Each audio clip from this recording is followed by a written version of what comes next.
thermal runaway thing, there's really nothing you can do to stop it, and you're pretty much going to burn your boat down. Let's talk about batteries again. We just recently had 2 boats that the owner called me and said, "Hey man, I don't know what's going on, but my batteries aren't really working. I got no power. They say fully charged, but they're really hot." And I was like, oh boy. Same thing on another boat. The guy called and had all kinds of the batteries were all bulged out on the sides. All right. How we doing, bud? You know what I'm saying? Say hi. Yes. One of my guys that always sees me. Anyways, back to the batteries. So if you have batteries that are hot, old, by old I mean, 5 years or so, and bulge cases, or they're leaking or venting, or if you smell rotten eggs or anything like that, or chemical smell, you're on your way to a thermal runaway on a battery. Which what a thermal runaway is where the battery will all by itself catch on fire and it will burn your boat down. I'll come back. Guy, one of my clients trying to pay me. I got my hands full right now. And so the thermal runaway thing, there's really nothing you can do to stop it, and you're pretty much going to burn your boat down. Hot batteries seem weak, but they're showing a full charge. Bulged out batteries. If you have lead acid batteries and you're not watering them or checking the water once a month, and remember, you got to use distilled water, nothing else. And if you're not watering those things and checking them once a month and topping them off, you're going to run them dry because that water will boil off over time. And then once you boil them off, then you got dry battery and your charger's trying to charge it and it's trying to discharge and service your boat. And well, it's going to cause problems. Once they run dry all the way, they don't really come back. I highly recommend AGM or gel cells, lithium if you can afford it. AGM and gel cells, you can mount them sideways, upside down. You don't have to water them, perform very well. Highly recommend those. So remember, if your batteries are hot or you're getting an over temp on your battery charger, start checking your batteries. If the batteries are hot and bulged, the cases are bulged or they're leaking and split open, you need to start disconnecting the leads right away. And if it gets bad enough, don't be afraid to call the fire department. So that's my words of wisdom for today. If I've helped you over the past year with any of your boat issues or anything like that, if you could click on the link below and leave me a 5-star review, that would be amazing. It really helps out our small business with the online presence. Appreciate the help. Go easy in here because it's an engine room and we got raw water pumps going for the AC, but hopefully y'all can hear me. We are on a Viking. The owner came in over the weekend. His batteries were only putting out about 22 volts and it's a 24-volt system. So obviously his batteries were bad. He went and inspected them. They were bulging out and they were about 5 years old, so they were time to change it. The captain that takes care of the boat actually put the batteries in, and looking from him, he looked so far like he put them in the right way. So kind of a rundown. This looks like a mess, but it's actually pretty simple if you think about it. Here is one 24-volt bank, and here is another 24-volt bank, right? You start at your negative, your positive. These two come together. So this 12 and this 12 makes 24. That 24 then dumps into the negative of this side of the 24, and then you actually pick up your power here. This little distribution bar, whatever you want to call it, this probably goes to your main, and this one probably goes to your house. The way that you can kind of tell the difference is this is always going to be a straight run to a starter. It's not going to be fused typically, where this has a 100 amp fuse. That's what this little guy is. And that goes off to like your house set. And it's the same for this one here. So you got a house, start, and start.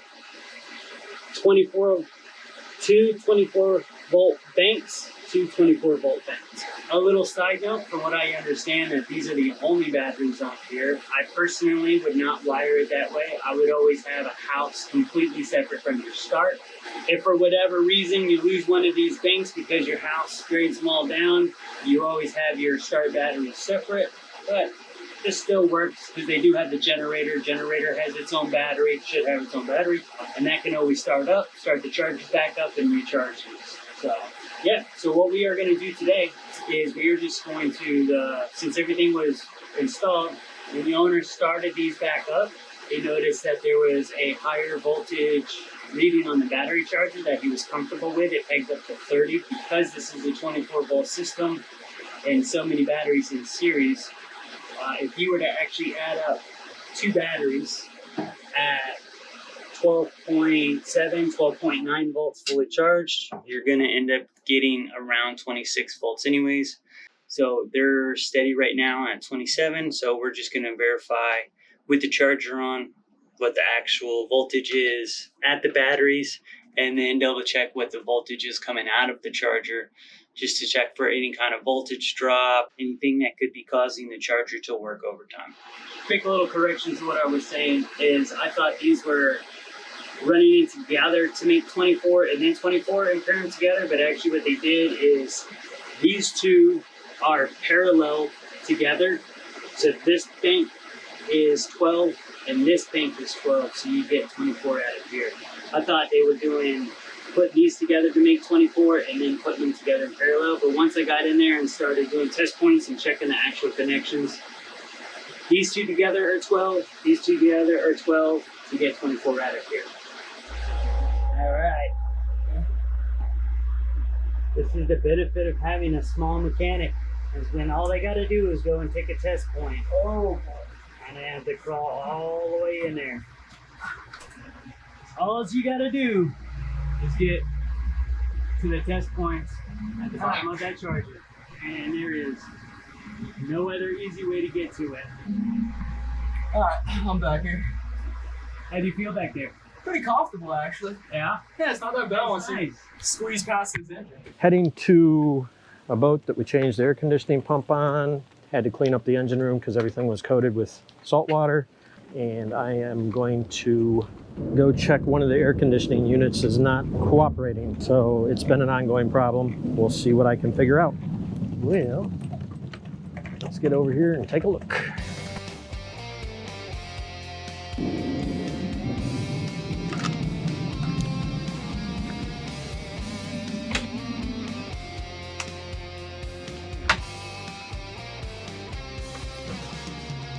Okay, so you see that code says high P5. It means the high pressure switch is either bad or there's not getting enough water flow. These units are all off because they've met set point. So I'm not going to do anything right now. I'm going to have TJ come here and descale. So we got AJ here rolling all of our tools down to the boat. One of the complex parts of doing this mobile repair is that you got to bring all the tools. You got to bring the shop to the boat. We utilize the dust parts down here so we can get all of the stuff that we need, or we think that we need, because sometimes you bring stuff that you need, you get into it and you realize you need something else. So we try to have a little foresightedness in our planning and bring as many tools as possible. All right, Chris, what do we got ourselves into today? Fun stuff. We are working on a Merc Cruiser 350 mag. The issue that it is having is when he gets up on to higher RPMs trying to get the boat on plane, it goes into Guardian mode. For those that don't know what Guardian mode is, it's just motor is not getting something that it should, fuel, air, coolant, whatever. It brings it down to where you cannot exceed a certain RPMs. This way you'll save the engine from blowing itself up or dying, but you'll still have a little bit of power that'll get you home. So it's going into Guardian mode, and it also says it's going into Guardian mode because it's losing water pressure. Typically some of the reasons why you would lose water pressure, most common probably is a clog or something, especially down here, a lot of sargassum grass, whatever, sandbar trips where you're sucking up sand. The owner procured a new pump and wanted us to put that in, but as we started, it is, because of the way that it's set up, it is going to take a little bit of time to get to the water pump, because the water pump is literally underneath the engine, and the engine is tucked inside this nice little compartment inside the bilge. The first thing that I really noticed was this amount of play in the belt. So to save a little bit of time, the owner's part and us tooling around on something that maybe doesn't need to be tooled around with, we're going to adjust the tension on here and have him run it to see if maybe that solves the problem. Because if you don't have enough tension on your pulleys, then once you start getting into higher RPMs and you really start putting a load on the engine, the belts could slip, not providing enough seawater pressure. We're going to start small with that. It's a quick, easy fix. Tensioner's over here. We're just going to look up in the manual to see exactly what it has for the proper amount of tension. We'll set that, do a few other little small things like change the thermostat and some of the maintenance for the gentleman here. Hopefully all this water pump issue is not the actual water pump being bad itself or the impeller, but the tension on there. So what we're doing today is we're going to be ripping out the chiller and getting it prepped up to get a new one. And this will be the boat that we're working on. Alright, so we're in here working on the chiller, and we're trying to get everything disassembled. You can see he's trying to mark out where the wires go to the terminal, so whenever we reinstall the new one, we kind of know what's going on. And with me, I've been disconnecting the hoses over here. I closed the seacocks, so we're good as far as any water coming in. So we're just trying to get everything taken apart so we can go ahead and pull this thing out this afternoon. So it's a little bit of a nightmare. We had to do some finagling with it, but eventually, after a lot of blood, sweat, and tears, finally got it out of there. This was the hatch that we had to get everything out of, and this is the chiller here. So you see we had to use these straps, kind of wrapped it around our forearms so we could, tilt it and kind of turn it wherever we needed to go. And we put a blanket underneath it, obviously, and just to kind of protect everything and not leave it in bad shape. But We are heading over to Perry Hotel, and we are going to inject some glycol into the freshwater cooling loop on the boat that we installed the chilled water plant on last week. The weather here today is overcast, kind of cool, a little breezy. I think it's 78, pretty nice. Let me know, leave me comments. What is the temperature and weather where you're at? We are blessed during wintertime here. Our weather is pretty phenomenal. It's hot in the summer, but boy, winter times is pretty nice. Talked to my brother up in Wisconsin, and he tells me it's -1 and snowing, and I'm like, well, -1 already? Same thing, we have a client out in Colorado that's actually the guy's boat I'm going to work on right now. He's like, Matt, I'm ready to come down. And he said it's freezing and snowing out there in Colorado somewhere. The rest of the world is getting froze out, and we're having amazing weather. Got my goods. Let's go see if we can get this air conditioning unit serviced up and running. New restaurant opening up beginning in November.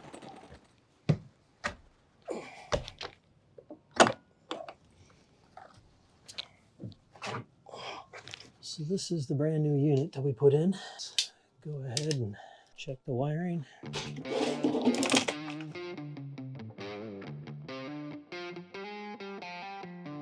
think I'm going to go in right here if I can get this off. And then I have a pump. I'm going to take this hose off, and then I'll just tip it up and pump in as much as I can.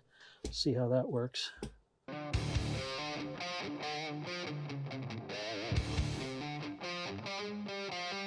All right, so what are you guys' questions about this? I told you it's a chilled water system, so what it does is all self-contained right here in this box, and what it does is it chills the water down and then pumps it through the boat to air handlers, and then it's just like a kind of a radiator setup on a car. There's a blower, and it pumps air through there and absorbs the cold and cools down the air temp. And this unit was built in Italy, and I think it costs approximately $20,000 just for the box.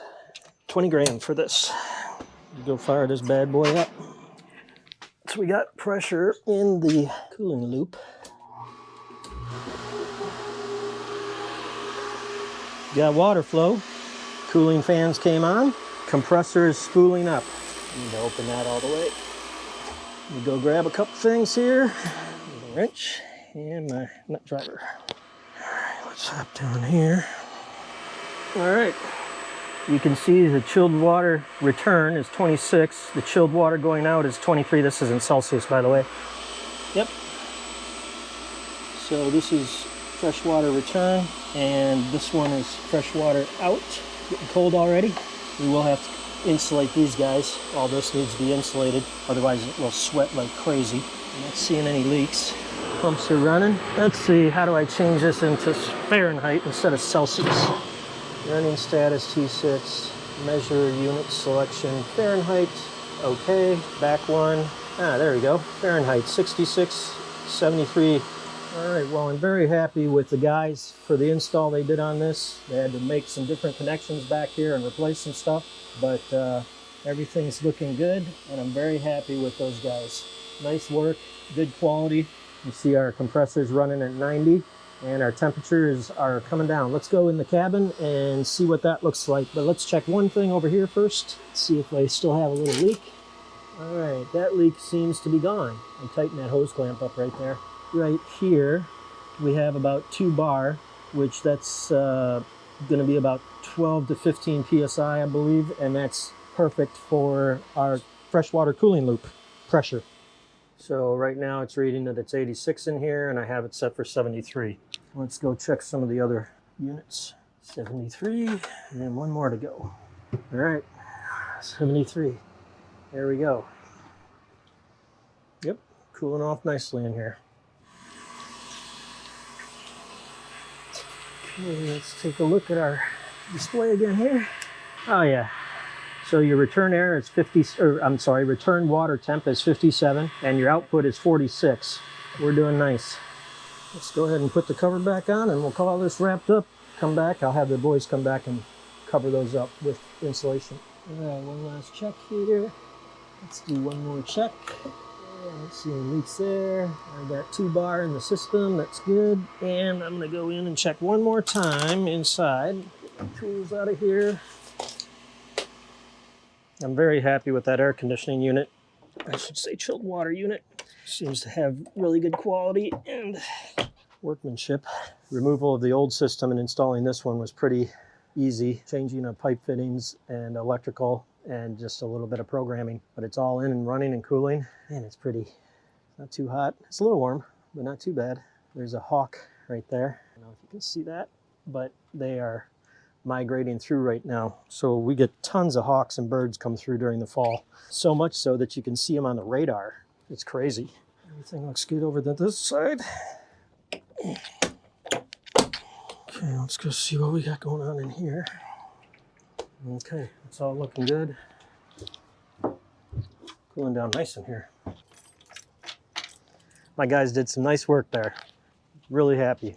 Guess I'll have to give out a couple bonus cards, gift cards for the quality work. That's what we do whenever our guys do a good job or something like that, or go above and beyond. We usually give them gift cards for Publix. What do you guys think? Think that's a good idea? Or is there something better we should be doing? You know, keep in mind that we can't just go and give them Applebee's cards and whatever else you guys might think of, because there are none down here. There's Starbucks down here. I guess we could give Starbucks card, but I think they're pretty happy with the Publix cards. So let me know in your thoughts. We're creeping up on one of our goals of 8,000 viewers. We only need about 40 more. Getting to 10,000 is the hardest part. Getting from the 100,000, they say, is easier than getting to the 10,000, because I guess once you get to 10,000, YouTube really starts giving your channel some traction, and away you go. Like I said, keep watching. We appreciate it. We like doing these videos for you guys. I think we're getting better all the time. Let me know if you have any suggestions on that. Let's get the old work truck loaded up, and we got to go downtown and meet with some clients about installing a refrigerator, a bottom paint job, and some Sonny Hall transducers that need installed. So here's the old work truck. Get her loaded up.